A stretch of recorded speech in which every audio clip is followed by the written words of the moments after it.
ध्यान दो बच्चों, टॉपिक है आपका फेजान्स रूल। ये बताता क्या है?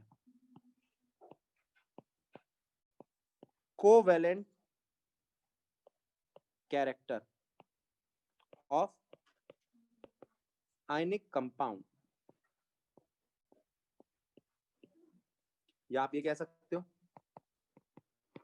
आयनिक कैरेक्टर ऑफ कोवेलेंट कंपाउंड। अब आयनिक और कोवेलेंट बताने से पहले मैं आपसे ये बात करता हूं कि आयनिक कोवेलेंट पता कैसे चले। सबसे पहले कहां पर देखा हमने देखे ग्रुप, ये बेसिक ग्रुप है आपके, इनके पास कुछ वैलेंस इलेक्ट्रॉन है। क्या है? वैलेंस इलेक्ट्रॉन फर्स्ट ग्रुप के पास 1, सेकंड के पास 2, थर्टीन के पास 3, और ये सक्सेसिवली कहां तक बढ़ेंगे? 8 तक। फिर हमने देखा कि इनको कितने इलेक्ट्रॉन चाहिए। वैलेंसी होगी इसकी +1, +2, +3, 4, -3, -2, -1, 0। कोई आपसे पूछे +1 कैसा होगा? +1 तो आपका आयनिक होगा। कैसा होगा? इसका मतलब कोई एक इलेक्ट्रॉन देना चाहता है। अरुण, कोई एक इलेक्ट्रॉन देना चाहता है, ये बात समझ में आती है? क्या ये ट्रांसफरिंग है? हाँ। और कोई एक इलेक्ट्रॉन लेना चाहता है, तो क्या ये भी ट्रांसफरिंग है? और कोई 4 इलेक्ट्रॉन लेगा, देगा या शेयर करेगा? अरुण बताएगा। शेयर करेगा, ठीक है। और अगर वो शेयर करेगा तो कैसा नेचर होगा? आयनिक या कोवेलेंट? तो अब मैं आपसे पूछूं कि यहां से लेके यहां तक कैसा कैरेक्टर चल रहा है? आयनिक से कोवेलेंट, आयनिक से, बात ठीक है। और यहां से यहां कैसा चल रहा है? कोवेलेंट से। अब आप मुझे बताओ, इतनी सी बात समझ में आई? क्लियर? कोई आपसे पूछे कि ये कैसे पता चलेगा कि कौन आयनिक है और कौन कोवेलेंट है, तो आप कहोगे ग्रुप देख के। अब ग्रुप देखो, अब सब बच्चे ग्रुप देखेंगे। ग्रुप में मिड तक क्या होता है और मिड के बाद क्या होता है, ठीक है? ये है आपके ग्रुप।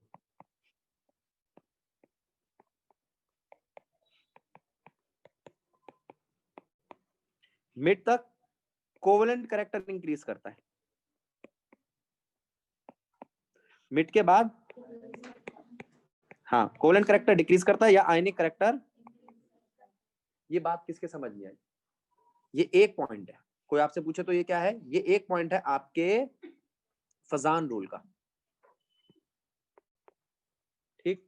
दूसरी बात, अब मैं आपसे कहता हूं ये तो ग्रुप थे, अगर मैं पीरियड की बात करूं, क्या पीरियड में भी कुछ होता है? पता नहीं, देखते हैं, एक पूरा पीरियड सेट बना के देखते हैं, उससे पता चलेगा क्या होता है।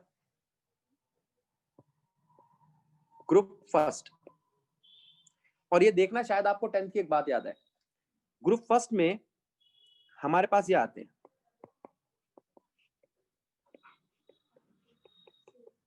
कोई आपसे पूछे ग्रुप फर्स्ट या ग्रुप सेकंड कैसे हैं, तो ये इलेक्ट्रॉन लूज करने की टेंडेंसी रखते हैं। कैसे हैं?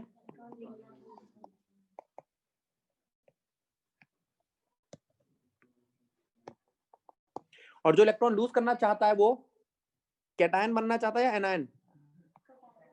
कैटायन बनना चाहता है। और जो कैटायन बनना चाहता है, यानी कि ग्रुप 1 या ग्रुप सेकंड,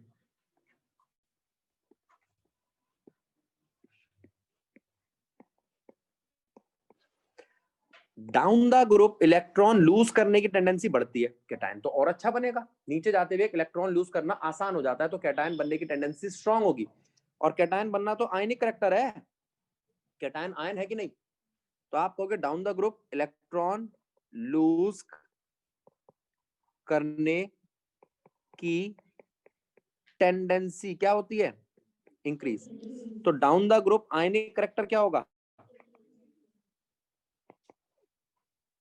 अच्छा, ये बात सही है या गलत? सही है। अब इसको देखो, ग्रुप 16 या ग्रुप 17। ग्रुप 16 में कौन आता है? 17 में। अब मैं आपसे पूछूं डाउन द ग्रुप क्या हो रहा है? डाउन द ग्रुप, हाँ, इलेक्ट्रॉन लूज करने की टेंडेंसी इंक्रीज, अच्छी बात है, लेकिन क्या ये आयनिक चीज के लिए अच्छी बात है? नहीं, ये एनायन है। ये कैसे हैं? ये दोनों कैसे हैं? और एनायन के लिए अच्छी बात नहीं है, क्योंकि एनायन इलेक्ट्रॉन लूज करना चाहता है या नहीं चाहता? नहीं चाहता। तो आप कहोगे यहां पर आयनिक करैक्टर कैसा होगा? डिक्रीज हो जाएगा। आयनिक करैक्टर कैसा हो जाएगा? ये बात सबके याद रहेगी। अब जरा इधर ध्यान दो। अब एक साथ पूरी टेबल बना के दिखा रहा हूं। ग्रुप फर्स्ट, सेकंड, 13, 14, 15, 16, 17, 18 की तो हम बात ही नहीं कर रहे। उसने कंपाउंड बनाना ही नहीं है, उसका इंटरेस्ट ही नहीं है। ये कैसा है? अच्छा आयनिक। यहां से यहां आते आते क्या हो गया? अच्छा कोवेलेंट। यहां से यहां जाते हुए क्या हो गया? फिर अच्छा आयनिक। तो आयनिक कौन है? फर्स्ट और 17 ग्रुप के अच्छे आयनिक है, 14 ग्रुप के कोवेलेंट। तो कोई तुमसे पूछे ये क्या है, आप कहोगे आयनिक। ये कम आयनिक, ये और कम आयनिक, और ये बहुत कम आयनिक, ये थोड़ा सा अच्छा आयनिक, और अच्छा आयनिक, बहुत अच्छा आयनिक। ठीक है। तो ionic character first decrease up to mid, then increase after mid. ठीक है। उसके बाद आपसे कोई पूछे down the group, first group में या शुरुआती ग्रुप में, फर्स्ट सेकंड थर्ड ग्रुप में, इनमें क्या होगा? आयनिक कैरेक्टर नीचे जाते हुए इंक्रीज होगा, क्योंकि ये कैटायन बनना चाहते हैं और नीचे और इसमें आयनिक कैरेक्टर क्या होगा? बिल्कुल सही। अब समझ में आई पूरी टेबल? ठीक है। अब कोई तुमसे पूछे फैजान रूल क्या है? फैजान रूल क्या है?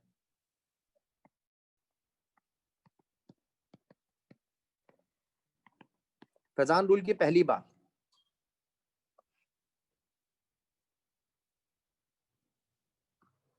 अगर मैग्नीट्यूड ऑफ चार्ज इंक्रीज करेगा, अगर मैग्नीट्यूड ऑफ चार्ज इंक्रीज करेगा तो कोवैलेंट कैरेक्टर इंक्रीज करेगा।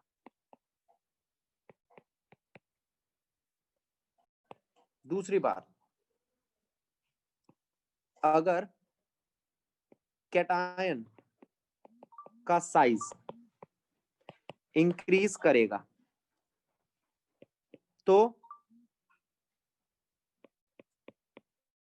आयनिक कैरेक्टर इंक्रीज करेगा।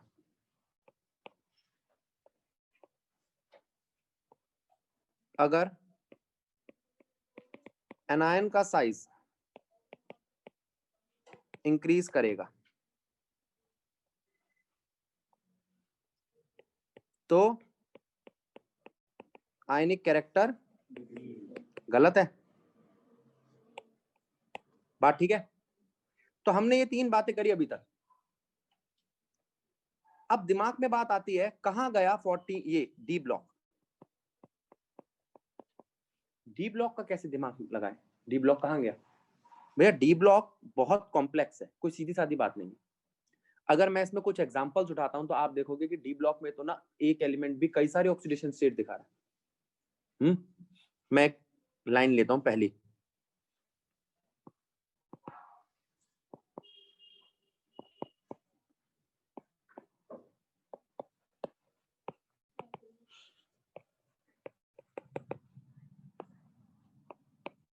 बेटा आपको डी ब्लॉक की एटलीस्ट पहली लाइन लर्न होनी चाहिए। बाकी मैंने 8 लाइनें वो याद करा रखी है ना नीचे, ये सीधी लाइन याद होनी चाहिए। याद करने का इसका भी तरीका बताया था। जब भी इसको याद करो, परवेश सर को याद कर लिया करो। सिर्फ तुम विवाह करो मुझसे, फिर कुछ नहीं कहेगा जमाना। ठीक है। अब इसमें यहां पर आप इसको देखो, जैसे ये +3 ऑक्सीडेशन स्टेट दिखा रहा है। एक मिनट रुको बेटा, स्कैंडियम का सिंबल मैंने गलत लिख दिया, एक बार इसको ठीक कर लो। SC होता है +3। ठीक है। अच्छा, यहां पर अगर दूसरा देखूं तो मैं वो +2 भी दिखाता है, +3 भी दिखाता है, +4 भी दिखाता है, ये 3 बहुत कम दिखाता है। वेनेडियम +2 भी दिखाता है, +2 से लेके +5 तक दिखाता है। क्रोमियम +2 से लेके +6 तक दिखाता है। और इस सबको हम नेक्स्ट ईयर पूरे डी ब्लॉक चैप्टर में पढ़ेंगे, तब ज्यादा एक्सप्लोर करेंगे। अब अगर मैं आपसे कहूं कि यहाँ पे कौन ज्यादा वेरिएबल ऑक्सीडेशन स्टेट दिखा रहा है, तो आप कहोगे मैंगनीज, जो बीच वाला है। अच्छा, एक मैंगनीज भी ना कभी आयनिक होता है, कभी कोवेलेंट होता है। अच्छा, +7 पे कैसा होगा? +7 पे उसकी बहुत ज्यादा हायर ऑक्सीडेशन स्टेट है। अच्छा, एक बात बताओ, क्या कोई अपने 7 इलेक्ट्रॉन देना चाहेगा? शेयर फिर भी कर सकता है, इलेक्ट्रॉन देना तो वहां पे ये अपना आयनिक कैरेक्टर दिखा रहा होता है, ठीक है? ओ सॉरी, कोवेलेंट कैरेक्टर दिखा रहा होता है। हाँ, और यहाँ पर ये +2 +3 तो बहुत दिखाता है, +6 बहुत कम दिखाता है, क्योंकि आपने फेरस और फेरिक तो बहुत ही सुने कि नहीं सुने? एकमात्र एलिमेंट है इस लाइन का जो कॉपर है, वो +1 भी दिखाता है। जिंक सिर्फ +2 दिखाता है। तो अगर आपसे कोई पूछे कि यहाँ पर कैसे पता चलेगा, तो यहाँ पे पता चलेगा मैग्नीट्यूड ऑफ चार्ज से ही। अब मैं यहाँ पे मैंगनीज के कुछ एग्जांपल ले रहा हूं, जरा आप देखो ये क्या है।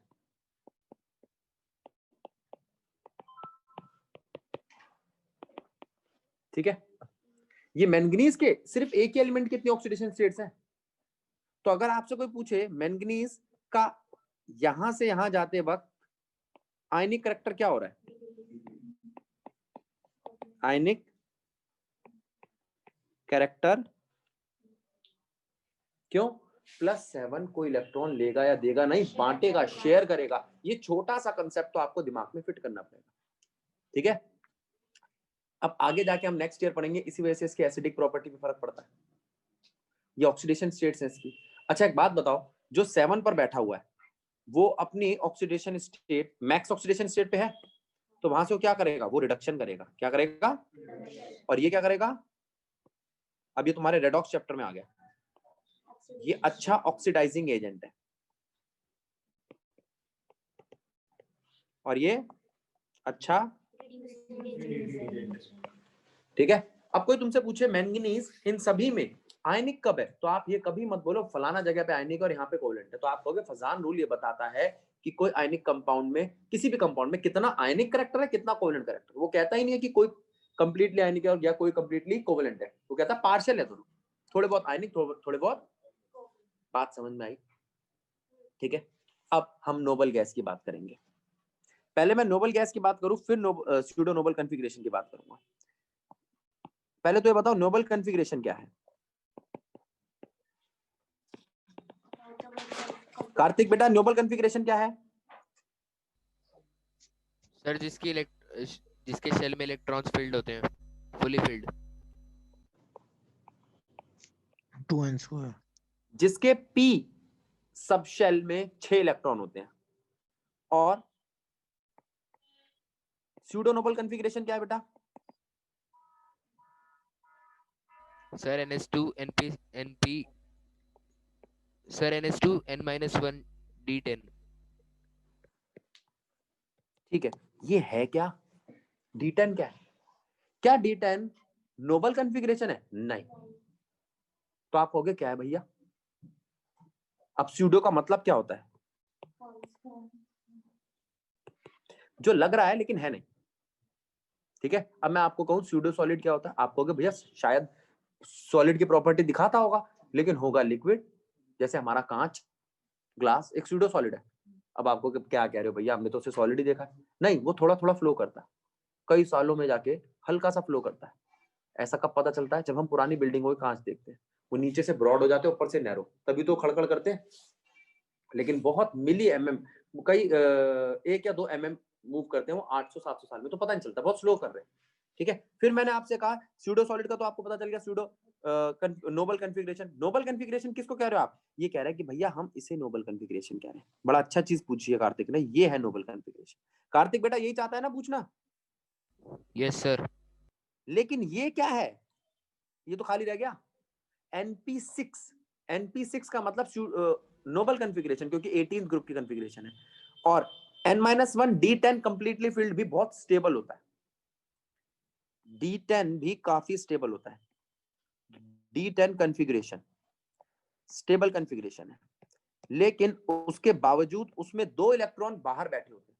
अब आप कहोगे 2 इलेक्ट्रॉन बाहर है, ये कैसे पॉसिबल है? क्योंकि ये N नहीं, n माइनस, अब मैं बना के दिखाता हूं तो ज्यादा अच्छे से समझ में आएगा, नहीं आए तो बताना आप मेरे को। ये आपका न्यूक्लियस है, ये आपके शेल है, पहला, दूसरा, कार्तिक बेटा थोड़ी हेल्प कर, यस सर। ये तो तेरा न्यूक्लियस है, उसके बाद ये इलेक्ट्रॉन्स है, हाँ जी सर। ऐसे अगले शेल में भी इलेक्ट्रॉन आएंगे। अब मैं शेल में इलेक्ट्रॉन नहीं दिखा रहा, ये दिखा रहा हूं, पहले शेल में सिर्फ कौन आता है, दूसरे में, तीसरे में,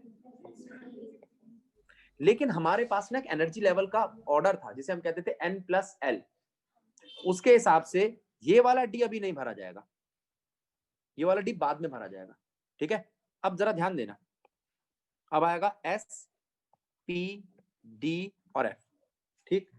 मैं आपसे कह रहा हूं इनमें इलेक्ट्रॉन भरो, चलो भैया भर दिए। अब मैं इलेक्ट्रॉन बना रहा हूं, कौन सा इलेक्ट्रॉन बना है, पिंक कलर का बना लेते हैं, चलो 1 2, s में भर दिए, अब s में भर दिया और p में भर दिया। p के इलेक्ट्रॉन गिनो कितने हैं इस वक्त, s में कितने हैं, 2। अब s में कितने हैं, 2। अब आपने कहा भैया d में ही भर दो, एनर्जी लेवल के हिसाब से d में इलेक्ट्रॉन नहीं भरे जा रहे, ये हमारा तरीका है भरने का, नहीं, एनर्जी का ऑफ-बाउ प्रिंसिपल है। अब यहां आने चाहिए इलेक्ट्रॉन, इलेक्ट्रॉन कहां है, और अब यहां, कार्तिक यस सर। क्या ये जो तूने कॉन्फ़िगरेशन दी थी वो है, D10 है, हाँ जी सर।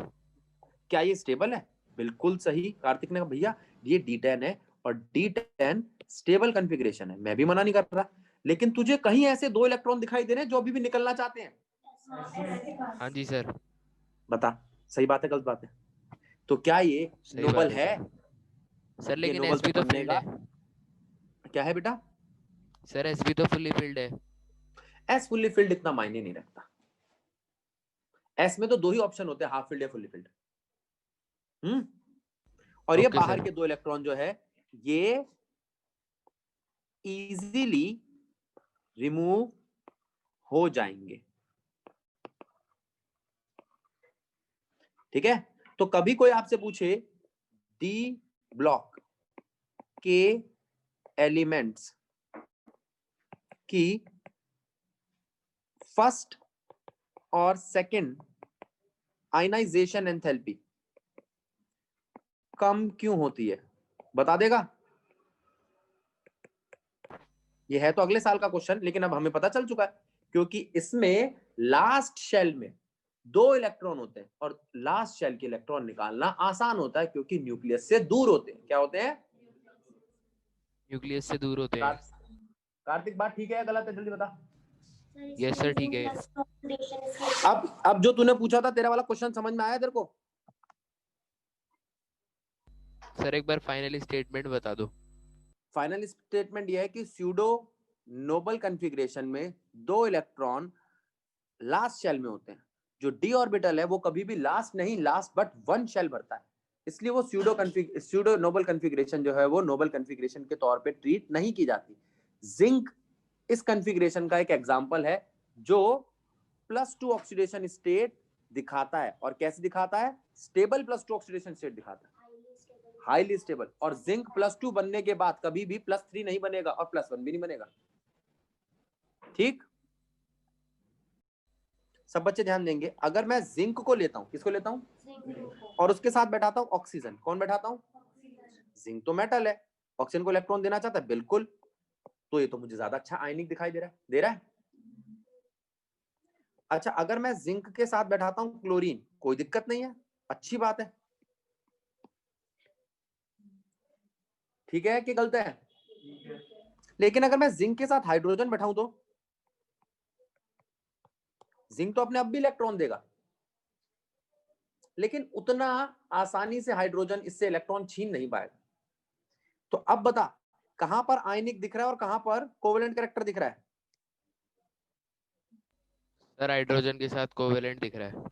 बिल्कुल सही, और ऑक्सीजन और क्लोरीन के साथ आयनिक। इस बात को समझे, कंसेप्ट बना पाए कि तो यहाँ पर अब अगर हम फैजान रूल को सम अप करें तो सबसे पहली चीज साइज क्या है कैटायन एनायन का, इस पे बहुत डिपेंड करता है। कैटायन एनायन पे जो चार्ज है उसका मैग्नीट्यूड क्या है, इस पे बहुत डिपेंड करता है, ठीक है। और उसके बाद तीसरी चीज जिस पे डिपेंड करता है वो ये है कि अगर डी ब्लॉक का कोई एलिमेंट है तो उसको आयनिक और कोवलेंट कैरेक्टर को पता लगाने के लिए हमें ये पता लगाना पड़ेगा कि उसकी उस वक्त ऑक्सीडेशन स्टेट कौन सी। छोटी ऑक्सीडेशन स्टेट है तो ज्यादा आयनिक है, बड़ी ऑक्सीडेशन स्टेट है तो कम आयनिक या ज्यादा कोवलेंट है। और कभी ये मत बोलो कि फजान रूल आयनिक कैरेक्टर समझाता है। आयनिक और कोवलेंट दो कैरेक्टर नहीं है, एक ही चीज है। अगर किसी का आयनिक कम है तो ऑटोमेटिकली पता चल गया ना कोवलेंट है। अब कोई कभी कहता है कि अर्हेनियस कांसेप्ट एसिडिक कैरेक्टर बताता है, बेसिक नहीं बताता, क्या मतलब हुआ इस बात का? जब उसने एसिडिक समझाया तो ऑटोमेटिकली बेसिक भी आ गया। क्लियर? अब आप इसको देखो और मुझे समझाओ कि क्या होना चाहिए। ये ग्रुप 1 है,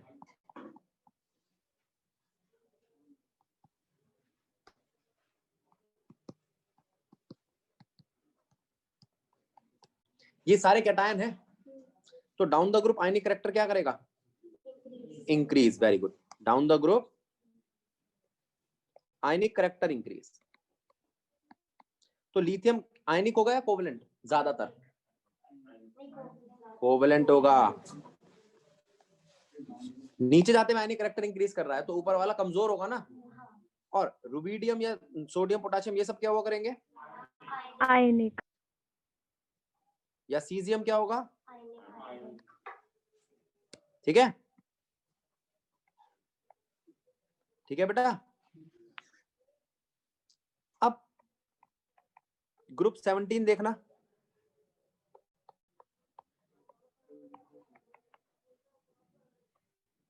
ये अच्छा आयनिक है और ये अच्छा, क्योंकि नीचे जाते हुए आयनिक कैरेक्टर।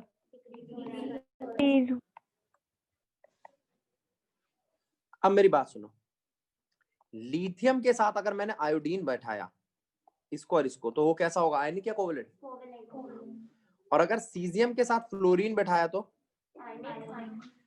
अच्छा, ये 4 दिए मैंने आपको, लिथियम, आयोडीन, सीजियम, फ्लोरीन, 3 दे रहा हूं।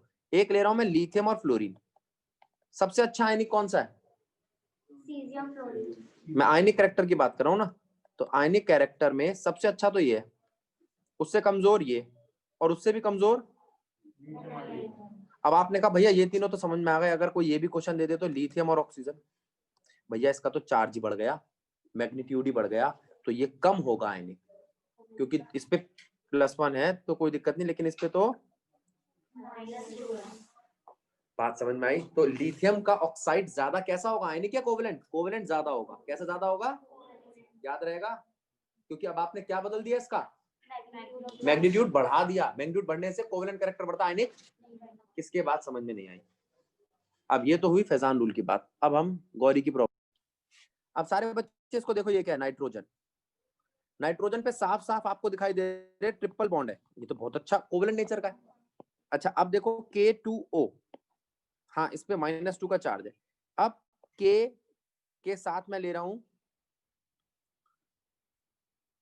क्लोरीन, +1 -1। अब मैं ले रहा हूं सीजियम के साथ फ्लोरीन। तो यहां पर किस किस चीज की बात आएगी? यहां तो साइज की बात आएगी, यहां मैग्नीट्यूड की बात आएगी, और यहां तो बहुत आसानी से दिखाई दे रहा है +3 और -3, मतलब 3 का मैग्नीट्यूड है, तो ये तो सबसे ज्यादा कोवलेंट नेचर का है। तो आपको पता चल गया कि सबसे ज्यादा कोवलेंट नेचर का या सबसे कम आयनिक नेचर का ये, उससे कम ये, उससे कम ये, और सबसे कम ये। ऐसा ही एक एक्सरसाइज का क्वेश्चन है 14.19, उसको जरूर अटेम्प्ट